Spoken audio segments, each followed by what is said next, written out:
After giving birth to her son, my daughter replaced her stepfather with her biological father. Then she named her child after him. I warned her, your stepfather built this business for you. She just scoffed, what am I supposed to do with a poultry farm? Smell like chicken feed for the rest of my life. But when she needed her stepfather, he was already gone. When my daughter Emily called me to say she'd had the baby, I expected to feel a wave of joy, maybe even a little relief. But nothing could have prepared me for what came next. I want you to meet him, she said, her voice soft, almost a whisper. Before anyone else does. Of course, sweetheart, I replied, feeling a warmth bloom in my chest. Your stepfather will be so excited. No, Mom, she cut in. Not him. I meant Michael. My biological father. Her words hung in the air, a thin wire strung tight between us, ready to snap. I pressed the phone closer to my ear, hoping I'd misheard, but the silence on the line only sharpened the truth. Michael. The man who walked away before Emily ever took her first breath. The man who had been a ghost through all the scraped knees, first dances, and graduation ceremonies. And yet, here he was, being offered a place at the start of her child's life, the spot I had always thought was reserved for Frank, the man who had raised her. My heart twisted painfully, picturing Frank's face when he found out. His gentle eyes, always a little tired from the long days at the poultry farm, but endlessly kind.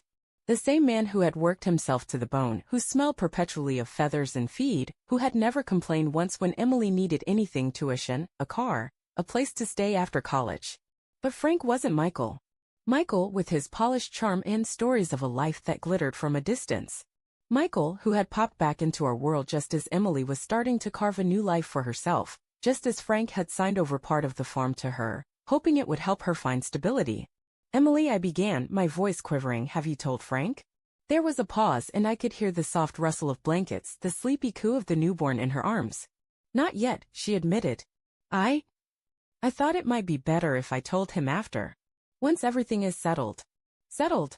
Like the tiny, perfect name she'd already chosen, Michael Jr. She hadn't told me, but I had seen the name etched in gold on the crib in the background of a photo she'd sent earlier. The realization hit me like a punch to the gut. She wasn't just inviting her biological father into this sacred moment. She was immortalizing him, giving him a legacy that Frank had never asked for but had more than earned. My fingers tightened around the phone. I wanted to scream, to beg her to reconsider, but the words lodged in my throat. All I could manage was a broken, I see. Mom, please, she pleaded. You understand, right? I want to know him. Really know him. And I want my son to know him too. The innocence in her voice, the longing, it undid me. Emily had always been chasing something I couldn't give her, something Frank's love couldn't fill. Maybe it was the stories I had told her when she was young of how Michael had once been charming, how we had fallen in love too quickly, burned too brightly. I had thought I was giving her a fairy tale, not a roadmap to my own heartbreak. All right, I said finally, each syllable an effort. If that's what you need, I'll support you. Thank you, she breathed, the relief evident. It's going to be fine. I promise. But as the call ended, and I sat alone in our quiet kitchen, surrounded by the remnants of a life built on sacrifice and love, I couldn't shake the feeling that nothing would ever be fine again. I didn't sleep that night. Frank was still at the farm, tending to some late deliveries, completely unaware that his world was about to be shattered. My fingers itched to call Emily again, to beg her to reconsider. Instead, I lay in bed, staring at the ceiling, replaying our conversation over and over.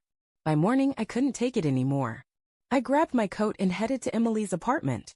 When she opened the door, she looked tired but radiant. Motherhood suited her. But I wasn't here to coo over my grandson. I was here to stop her from making a mistake she would regret. She sighed when she saw me. Mom, I knew you'd come. I stepped inside, inhaling the scent of baby powder and fresh laundry. We need to talk, I said firmly. Emily rolled her eyes and walked toward the kitchen, fixing herself a coffee with one hand while cradling the baby with the other. If this is about Michael, save it. I already made up my mind. I clenched my fists, trying to keep my voice calm. Emily, do you even realize what you're doing? Frank isn't my real father. The words cut like a knife. I took a sharp breath. He raised you. He loved you when Michael couldn't even be bothered to stay. Frank worked himself to the bone for you, and you're just... Emily turned to face me, an exasperated look on her face. And what do you want me to do, Mom? Pretend my real father doesn't exist just because Frank is what? A good man. A good man. I repeated, stunned. He worships you, Emily. That farm, the one you always turned your nose up at? He put your name on the shares. Half of it belongs to you now. Everything he built, he wanted it to be for you. Emily scoffed, shifting the baby in her arms. And what am I supposed to do with a poultry farm, Mom? Smell like chicken feed for the rest of my life? No thanks. My stomach twisted. Emily. She waved me off. I'm giving my shares to Michael. He'll manage everything, and in return, he'll just send me the profits. No more feathers, no more mess. Just money. Isn't that how things should be? I felt my knees go weak. You're giving the farm. I had to steady myself on the counter. To Michael. She shrugged. Why not? He's my father. My real father. I couldn't believe what I was hearing. This wasn't just a betrayal, it was spitting in the face of the man who had given everything for her. Emily, for God's sake, I pleaded, my voice breaking. Michael isn't who you think he is. He gave me this, she interrupted, her voice suddenly softer. I followed her gaze as she walked over to a shelf, reaching up to pull down something I hadn't seen in years. A doll. Not just any doll, the doll. The one she had clutched to her chest as a little girl, the one she used to talk to, tuck into bed, carry around like it was part of her soul. I swallowed hard. You still have that? Emily ran her fingers over the delicate lace of the doll's dress, a wistful look crossing her face. I was 6, she murmured. You told me we were just going to the park, but really we were going to meet him. Michael. I remembered. I had found his number, desperate for him to try to be in her life. He had agreed to meet, just once, just for an hour. He took me to that little toy store on Main Street, she continued. Told me I could pick anything I wanted. I picked her. She stroked the doll's hair. And for one day I had a dad who wanted to spoil me. Tears burned behind my eyes. Emily, that's not what being a father is. A father is the man who stays, who shows up every day. Not the one who buys you a doll and disappears for 20 years. She sighed. You don't understand, Mom. I've made my decision. Michael is my family, and I want him in my life. In my son's life. I opened my mouth, but no words came out. She looked at me, her expression unreadable. If Frank's feelings get hurt, I'm sorry. But this isn't about him. I turned away, my hands trembling. I knew deep in my heart that this was a mistake. But nothing I said would change her mind. And when Frank found out, it would break him. Frank came home late, as usual. His jacket smelled of grain and warm feathers, his hands hanging at his sides, calloused from years of labor. I sat at the kitchen table, turning my teacup in my hands, my heart pounding so loudly I was sure he could hear it from the doorway. Long day? I asked, my voice barely above a whisper. Frank sighed, pulling off his boots. Same as always. The new shipment came in late, had to stay and sort it out. You'd think after all these years I'd get used to the smell, but he chuckled tiredly. It still sticks, huh? I swallowed, gripping the cup tighter. Frank, we need to talk. He glanced up, wiping his hands on his worn-out jeans. He must have sensed something because his face shifted, the warmth in his eyes replaced by quiet concern. What is it? I opened my mouth, but the words got stuck in my throat. How could I say this? How could I tell him that the girl he loved more than anything, the girl he had sacrificed his entire life for, had just thrown it all away? That she had handed over his legacy, their future, to a man who had never lifted a single finger for her? I couldn't say it outright. So I started slow. It's about Emily, I murmured. That got his full attention. He pulled out a chair and sat down across from me. What about her? I took a shaky breath. She had the baby yesterday. Frank's face lit up, pure and unfiltered joy breaking through his exhaustion. She did? Why didn't she call me? I would have. He stopped, and I saw it then, the flicker of doubt. He sat back, rubbing his hands together. Wait, she didn't call me at all? I shook my head. His brows furrowed. Well, maybe she was just overwhelmed. First time mom and all. But he gave me a hopeful look. We can go see her tomorrow, right? I dropped my gaze. He went still. The silence between us stretched, and I felt my stomach twist. When were you planning to tell me? His voice was quiet, controlled, but there was an undercurrent of something dangerous in it. I forced myself to meet his eyes. She already invited someone else first. His expression didn't change at first. It was as if his mind couldn't process what I had just said. Then, ever so slowly, his face drained of color. Who? Michael, I whispered. The chair scraped against the floor as he abruptly stood up, his breathing ragged. No, he said, shaking his head. No, she wouldn't. She did, Frank. He turned away, pressing a hand to his face, as if trying to keep himself from falling apart. I could see his shoulders trembling. I wanted to reach for him to do something, anything, but I knew this was a wound too deep to be healed with a simple touch. She let him see the baby first? His voice cracked. Him. I nodded, my own throat burning. He let out a shuddering breath, then turned back to me. His face twisted in something between agony and fury. After everything? After all the birthdays, the sleepless nights, the college tuition, the first car, the hospital bills, everything. He gets to see my grandson first. I had never seen him like this. Frank was a quiet man, a patient man, the kind of man who swallowed his pain instead of letting it spill out. But this was breaking him. She says she wants to know him, I said, my voice barely above a whisper. Frank let out a bitter, humorless laugh. Know him? He shook his head violently. What is there to know? That he left her? That he never cared? That he was gone when she needed him the most? His voice cracked and he clenched his fists. I was there. I was the one who held her when she cried. I was the one who... He stopped, his breathing sharp and unsteady. I could see the fight leaving him, draining out of his body like air from a punctured tire. And then, as if the blow wasn't enough, I forced myself to tell him the worst part. She named him after Michael. Everything in the room stilled. Frank blinked, his expression blank, like he hadn't heard me right. What? She named the baby Michael Jr., I choked out. He didn't move. He just stood there, frozen in place, his face void of any emotion. For a moment I thought he might collapse. Then slowly he exhaled through his nose, turned and walked to the sink. He gripped the edges of the counter so tightly his knuckles turned white. Frank, I whispered. He didn't look at me. I spent my whole life loving that girl, he said, his voice empty. I never asked for anything back. Not once. I swallowed. I know. He shook his head, letting out a shaky breath. But this? He finally turned, his eyes hollow. She could have stabbed me, and it wouldn't have hurt this much. Tears burned at the edges of my vision. Frank, please. He raised a hand, cutting me off. I get it now, he murmured. I finally get it. I frowned. Get what? A bitter smile curled at his lips. I was never really her father.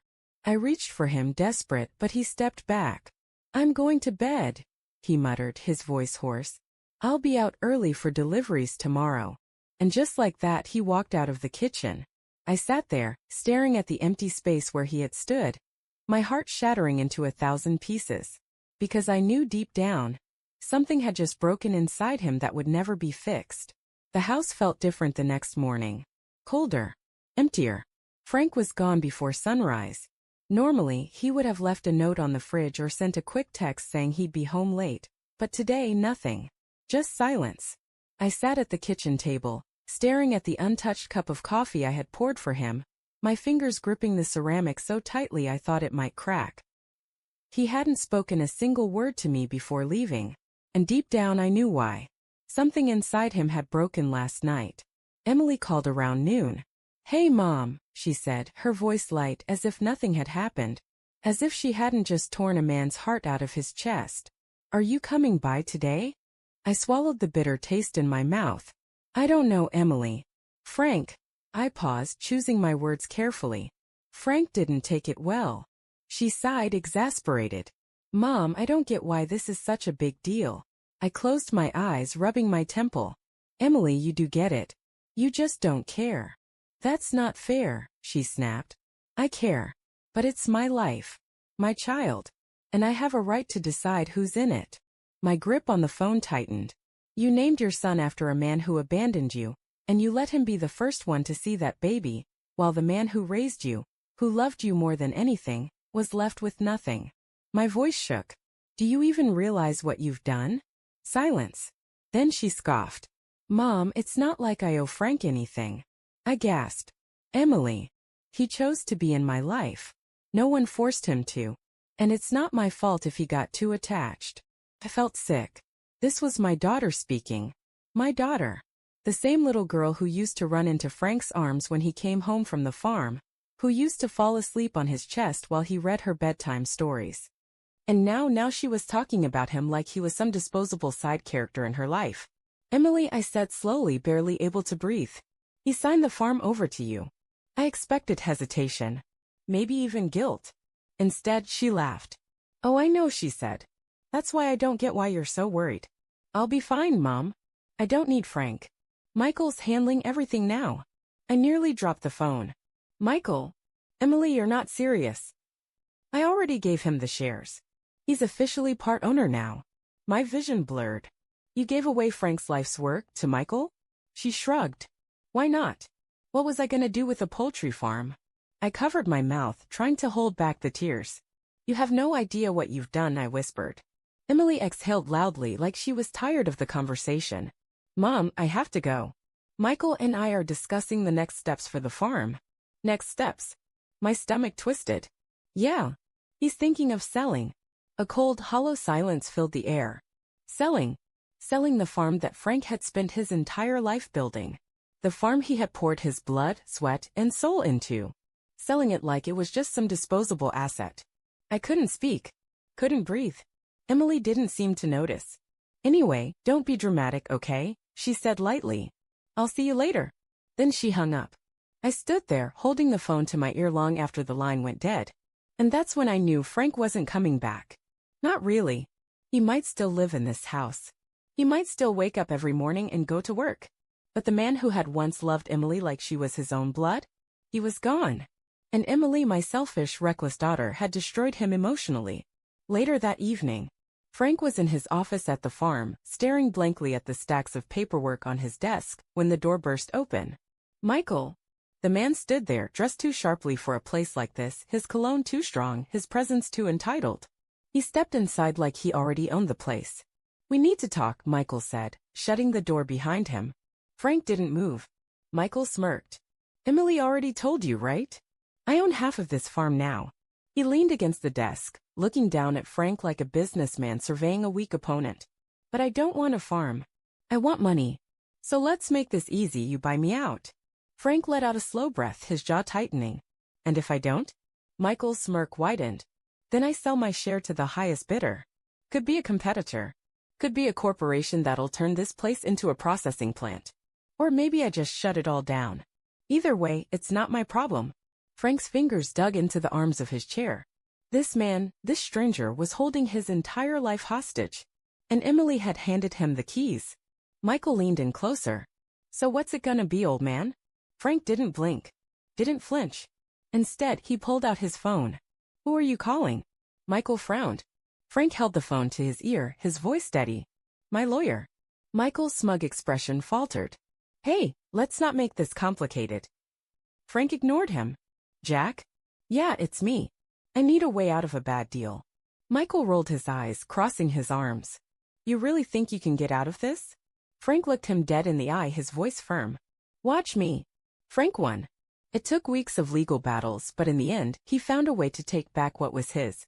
His lawyer had dug through every loophole, every clause, and found the one thing Michael hadn't accounted for. Emily's stake in the farm had come with conditions. Conditions that stated she couldn't sell her shares without Frank's approval.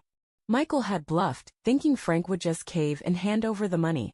But Frank called his bluff. And when it became clear that no one was willing to buy a share of a poultry farm with a legal lock on it, Michael had no choice but to sign his rights away. For nothing. He stormed out of Frank's office that day, humiliated, cursing Emily under his breath for giving him useless shares. But Frank barely heard him. He had his farm back. But it didn't feel like a victory. Because the one person he had built it for? She wasn't his anymore. Months later, Emily never thought it would turn out like this. She had been so sure that Michael would take care of everything, that he would provide her with an easy, comfortable life. But instead, he had vanished the moment he realized the farm was useless to him.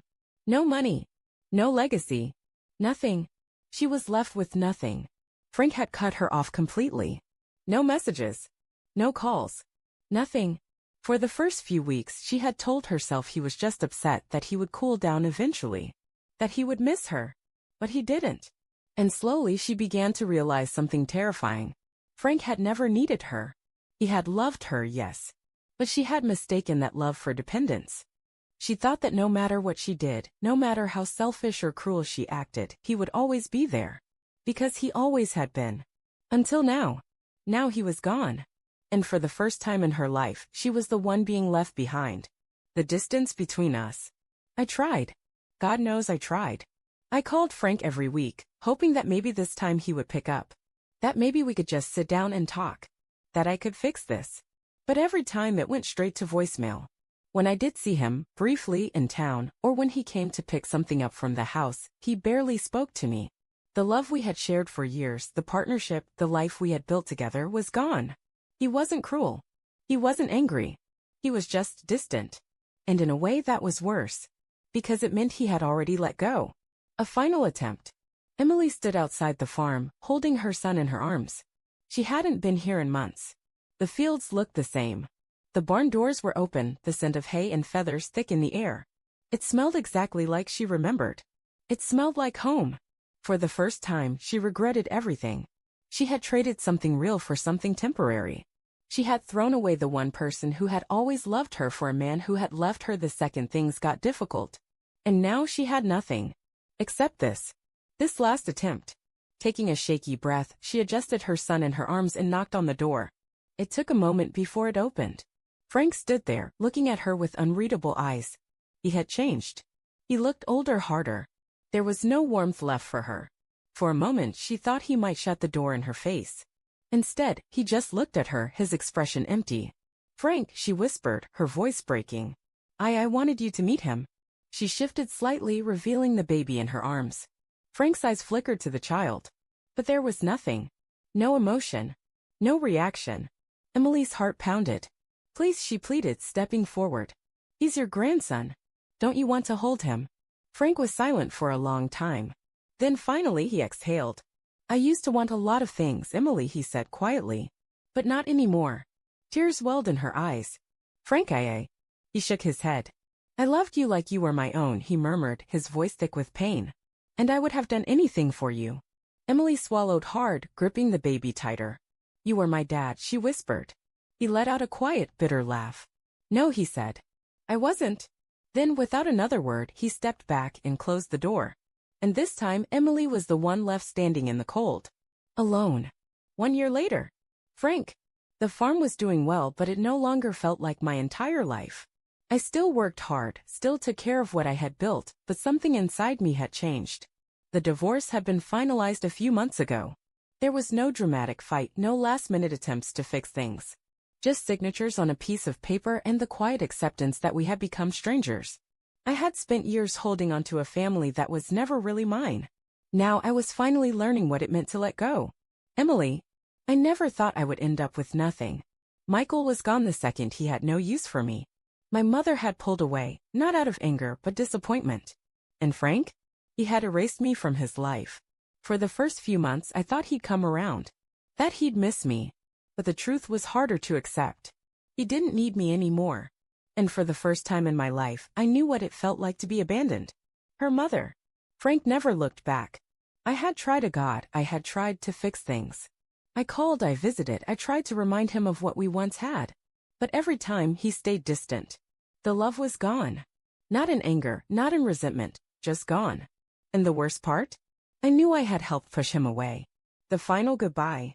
One evening I drove past the farm and saw Frank standing outside, watching the sunset. For a moment I considered stopping. Maybe I could say something. Maybe I could fix something. But then he turned, walked to his truck, and drove off without hesitation, without looking back. And I knew deep in my bones he was never coming home again.